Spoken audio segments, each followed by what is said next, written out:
other food for flowers, a blueberry variety. So this crop is now ready for harvesting. It is now mature. So when we are at the field, we cut the crop at the bottom here. Then we put them in buckets with water and post-harvest solutions. Then after that, we take them to the grading shed. So we have 1 hectare of blueberry that we are doing for this season. Then for next season, we are going to increase our hectarage.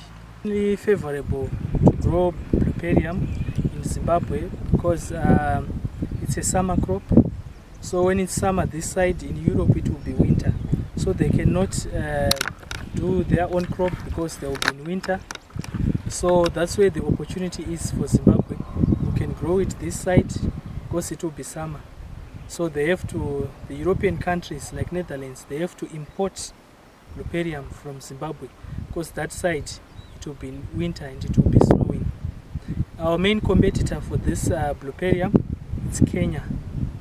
Kenya is one of the biggest exporters of summer flowers. Besides flowers, for export we are doing fine beans and peas.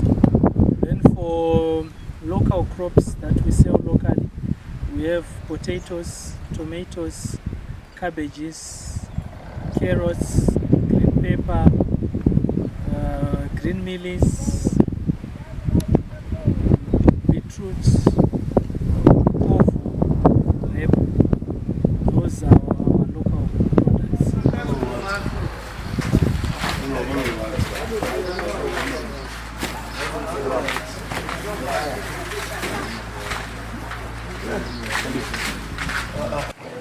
So right now we are in the flower spec shed. This is where we do all the grading and packing of our blueberry. As you can see, the guys are already grading. Then after the grading, that is when we do all the packing. So as you can see here, these are the flowers that have come from the field. These ones are ungraded. They come in these large buckets with post-harvest solutions inside. Then now they are graded. So what they do when they are graded, they remove all the dead leaves. The dead leaves they remove, spoiled leaves, they leave a clean flower like this one. So after it is graded, they are measured according to their length. We do 50 centimeters length, 60 centimeters, and 70 centimeters. Then after they are graded to their length, they are bunched. Each bunch will have 50 stems, which will be 50 centimeter length, 60 centimeter length, and 70 centimeter length. We sell our flowers according to length. So the higher the length, the more the price. So this is our finished product. This has been graded. This one is ready for the market. So after it has been bunched, we put it in our post-harvest solution for 4 hours so that the flower can hydrate. Because after this, that's when we box the flowers. We put them in the cold room and they will be ready to be transported to Harare, to the airport. As farmers, we face different challenges in the horticulture market. For example, we have challenges with ZESA. A lot of load shedding at our farms because we irrigate mostly using electricity. So most of the time we don't have electricity at the farm. So it's a challenge to irrigate. We only irrigate for the few hours that we have electricity. Then we also have other challenges like the high cost of inputs. We are trying to get solar equipment for our bores so that we can irrigate during the day. So right now what we are doing is we've put someone who irrigates during the evening because that's when we have electricity most of the time. We are also going to be using our generator as backup, but diesel is very expensive these days. So it's expensive to use our generator. But mainly we use our generator for our cold room because we have fresh produce like flowers, peas. So those ones, they are stored in the cold room. So we have a backup generator, but which is mainly for our cold room, and it's not for irrigation. The high cost of inputs. It's now very expensive to get inputs like fertilizers and chemicals. Chemicals are very expensive, and most of the chemicals we have to buy them in US dollars. Some of our products that we sell, we don't get US dollars. We sell our products in shops that give us RTGS. Even when we export our products, we get a percentage US dollars and a percentage in local currency RTGS. But when we want to buy the inputs now, we have to buy everything in US dollars. And mainly in Gweru, we don't have most of the chemicals for export crops are not found in Gweru. They are found in Harare. So most of the time we have to travel to Harare to get most of our horticulture sector. There is a huge demand for local crops like onions. There is a huge demand of onions. Some of the onions are being imported from South Africa, so there's a huge demand for such crops. And we also have a huge gap like potatoes. In Midlands, some of the potatoes are coming from Harare, so there's a huge opportunity there.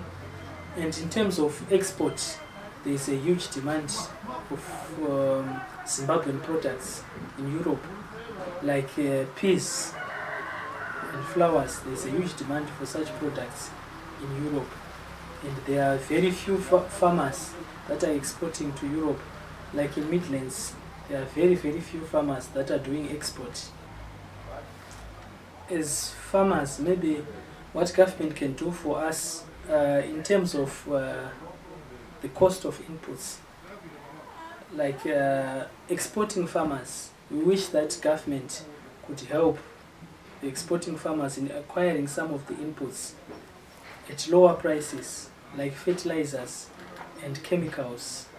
Maybe if government could help us. We also wish for government to unveil more funds in Forex for farmers that are doing export and also local crops, because it will benefit the nation. Okay, in Intro Matilda Manambo, and the farmer, the Namakore 65 equals, farming in the Kaitanga 2006. After the land reform, Kuyapano, if I'm Randagapon, Hurumende, through the land reform, remain 196 hectares, remain Saka interest in a passion in farming. Passion yangu yakabva kubva ndiri mudiki taingorima. Baba wangu na mai vangu vese vanga master farmers, certificates of master farmers ya vaiva nazvo. Ndakakura ndichiona mafield day achiitwa pamba pedu, saka ndakabva ndangoitawo interest. Ndazokura ndakatanga kuona kuti ndiwedzere wealth yangu ndikaita sei. Ndikuona kuti ndikaventure into farming zvogona kundibatsira. Saka matangira ndakaita, ndakambotenga kamwe kamusha kangu kulowa Gweru, ndikavaka, ndikatanga kutenga mombe dzangu ndiri ikoko pasati paane land reform. Pazoitwa land reform, ndapuhwawo famu rineri, ndakarelocata kubva kulowa Gweru kuya ndikauya pano papasina chinhu, raingova ground. Ndikatangawo kuvakawo zviimba zvangu 2 zvepole ndhaka, nobva ndavakawo danga remombe sokuti ndaane mombe nokutanga kugara panapa. Ndagara panapa taingotanga kuti chirima chibage tichirima as a family, tisitangoemploya munhu wekufu. Saka ndagara nobva ndazoona kuti but ndingorima somunhu ari kumusha, zvataingoita zviya hapana chiri kubuda. Nobva ndafunga ndodii, nobva ndaenda kuKaguri nokunoona principal wapakaguri.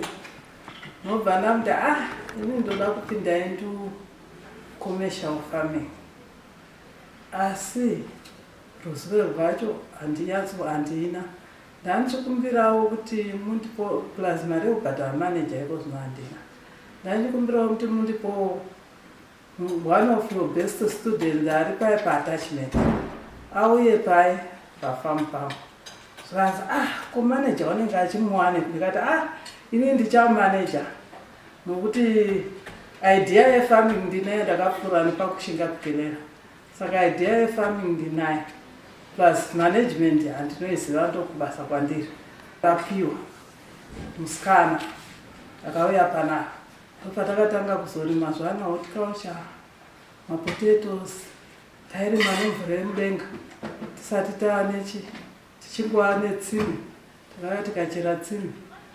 Ndobva ndazoona kuti zvimwe zvoda mvura yakadi. Ndobva ndacheresa one borehole. Ndacheresa one borehole riya. Ndobva ndatanga project yenguruve neborehole riya 1. Ndaita project yenguruve iya ndeyakazonyatso kundisimudzawo mbichana. Ndikaona zvinotoita. Ndobva ndacheresa, ndakazocheresa maborehole 3 futi. Ndobva aita 4. Saka magetsi kwakusina. Ndakambotanga ndichishandisa solar kuti tichidiridza. Asi solar yakazondiremerawo nditi yakakura because inotidhura. Ndobva ndadhonza magetsi. Ndakaenda kuReya vakati havana mafanzi. Ndikazoenda kuzesa vakandichaja. Ndobva ndatsvaga loan kuAgribank. Ndapuwa loan kuAgribank. Ndakadhonza magetsi 4.2 kilometers kuti asvike pano papa. Saka ndaana magetsi takabva tatanga kuita horticulture yedu. Ndobva ndazongonzwawo ndakanzwa famura ndaitaura reLinfield. Ndikanzwa kuti vanoita export. Ndobva ndati ndakudawo kuita export. Ndobva ndatanga ne1 hectare piece. Ndandina manager anga achiziva. Ndandazowana manager manje, qualified manager. Ndobva tarima 1 hectare yedu. Tikabudisa 6 tons zedu tikatengesa. But nokuda kuti ndandisati ndana mapepa. Zveexport zvinoda macertificate. Saka ndaendeso through maagents kutengesa piece dziya. Ndobva ndarima futi gore rechi2. Pagore rechi2 ndobva ndakazofunga kuti ndakuda kuita zveglobal gap. Ndobva ndatanga kutsvaga ruzivo rwacho nokutsvaga consultant nokundiudza kuti zvinofamba sei kusvika ndazoauditwa. Ndakaaudita kutanga kuauditwa nakauditwa pacovid yekutanga kunana machikuyaka vakaita vhikwa from South Africa. Ndobva ndawana certificate. Saka yepeace. Saka maglobal gap aya anoitwa crop by crop. So zvaanoitwa. Saka ndakawana yepeace. Last year ndobva ndati ndoda kuwedzera fine beans nemaruva. Maruva ndandakamarima last year ndichiitira global gap zvakadaro. Because maruva global gap zvavanoita vanouya uchikohwa. Pavanoaudita vanofanira kuwana uchikohwa. Ndopavanoaudita. Saka nobva vazouya manje kubva kuSouth Africa inoaudita camp. Anga kufambira fine beans, peas and flowers. Flowers history made yatiri kurima papularium but tadiwa neglobal gap togona kurima any flower. Saka nobva ndaitiwa audit pano. Nobva ndawana macertificates angu matatu iwaya. Global gap. Global gap mastandards anodiwa namamarkets. Kana tichivatengesera vanotaura toda zvakati even machemicals we use pakuita chero maruva yavo chero pakuita peas takapuwa list of chemicals. Saka also they want marecords. Kana tichiita tirose tiri kudiridza panofanira kuva neform raunotofila kuti how much water wadiridza. Uchifertilizer unotofila form waisa fertilizer ipi yakawanda zvakadii. Uchiisa machemicals waspraya chemical ipi because kana vouya vachiodhita vanocheka zvose zvokuti chemical iyi yakaiswa umu ndiyo here iri palist iya because like taakukohwa andi machemicals ane time yokuti ukaspraya unoda 3 days kana kuti unoda chi vanotarisa kuti musuwo wakakohwawo wanga wabva kuspraya chemical ipi. Okay. Saka ndo patakazopinda pamuexport. Saka iko zvino ndiri kuita export yezvinhu zvitatu izvozvo vandiri kutarisira kuwedzera. Asi tinoita futi malocal crops like potatoes, butternut, tomatoes, cucumbers, carrots, yakangowanda yawo tinoita futi pano. Tinoitira kuti tinyatsogona kumaintaina farm.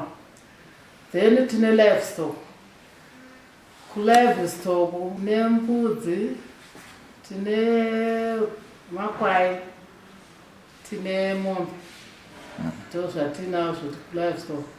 Huku tinadzo dzechibhoyi, but iwo zvinoda kucheketera kutaura. Ndinadzo asi huku ndine incubator yangu. Ndinozviechera mazai angu ewo. Saka tinadzo dzemarodra tinawo futi. Saka zvikuru ndozvatinoita pano pakufuma yeshungu farm. Machallenges atasangana nawo akati one day. One, tine load shedding. Load shedding havabvutarisi kuti une crop here munda wadzvara nhasi here kana kuti wadi magetsi anokwenda handiti. Pisi dzatori namarura zvinoda cold room handiti.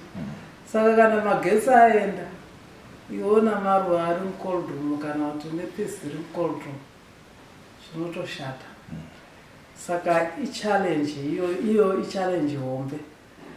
Imwe challenge yatinayo futi ndeclimate change. Zviri kuitika iko zvinhu zvakawanda, macyclone akawanda, zvimvura mahwe. Saka tinoroverwa zvinhu zvakaita saizvozvo. Nokuda kwokuti isisu hatisati tanyatsogona kupenetrata zvana insurance izvo, but I think zvinodiwa. Ndozvichatikwanisa kuti tibude problem yakaita saiyo yokuroverwa nechando. Kunoti kukaita chando frost inogona kurova futi. Mvura ikawandisa like zvatakaita izvozvo maruva aya mungadai mawana iri carpet, but mvura yakawandisa akakukugwa nemvura. Saka ndamo machallenges atinowana sekunokupa export. Imwe challenge yedu, the cold chains are too far away. We have to export zvirimwa zviri kuenda kuairport kupi kwaHarare. Saka like now zvosanona kuti maruva edu achiri mashoma. Iwo chero tikawana 5 boxes, chero tikawana 4 boxes, you need to ferry them kuHarare. Saka tichitanga togona kuva tichitova nelosi. Because tiri kutakura zvinhu zvishoma zvatiri kuenda zvangofanira chero papisi fly pick iya dzogona kuita 200 kgs kana 300 kgs kuHarare.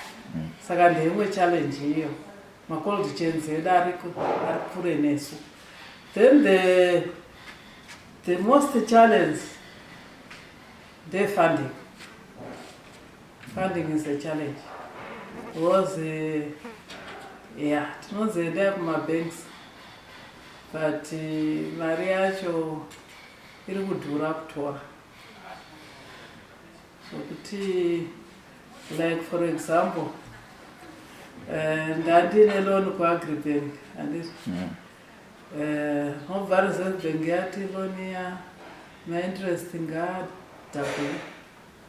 Ya 200%. Yeah. Handiti. Asi kurima kwadaita uko akuchagoni kudhabhura. Saka already ndatova neloss. Nokuti vangoti havaconsider, vane vasina kuconsider varimi. vangokonzida munhu wese kuti chero munhu wese vaida kukebha black market, but they are not all people vane vachiita zveblack market izvozvo. Isusu tine chida zvokurima tunoafektikawo nenyaya interest rate iyoyo. Wosika wanga watora 5 million ya 10 million. Saka kuti uzobudisa chinhu hazvifani. Plus repayment period yavo, they are too short. Farming is something chinonida time kuti uzonzi wakubudisa profit. Ani mugona kuona izvo zvipandiri panapa ndiri pakuratidza kuti pavakwa asi mari handina. Kozi pandakatanga mari ndaichisa mabuilding ose ari pano ndakavaka zvese ndakavaka. Saka kuzoti ndichibudisa manje mari pafarm funding haichaiwana. Zvimwe zvandaivaka zvemaproperties izvo hazviunzi mari, inenge ichingobuda. Saka funding, funding ndo pane nyaya. Paifana wanika capacity building yamafarmers. Kana tikawana that, kurima tinorima chaizvo. Asi we are limited because nekuda kwefunding. Like now, ndine project yandachida kutanga yemagranadilla. I fenced the area kuti nditange granadilla. Sina funding kuti titenge maseeds, titenge fertilizer, inoda netting, inoda poles. Saka all those ndatombomira kuti nditange ndabuilda maybe ndiri kurima peas 5 hectares. Ndikawana mari ikoko ndochena nawo. But zvotitorera time mari.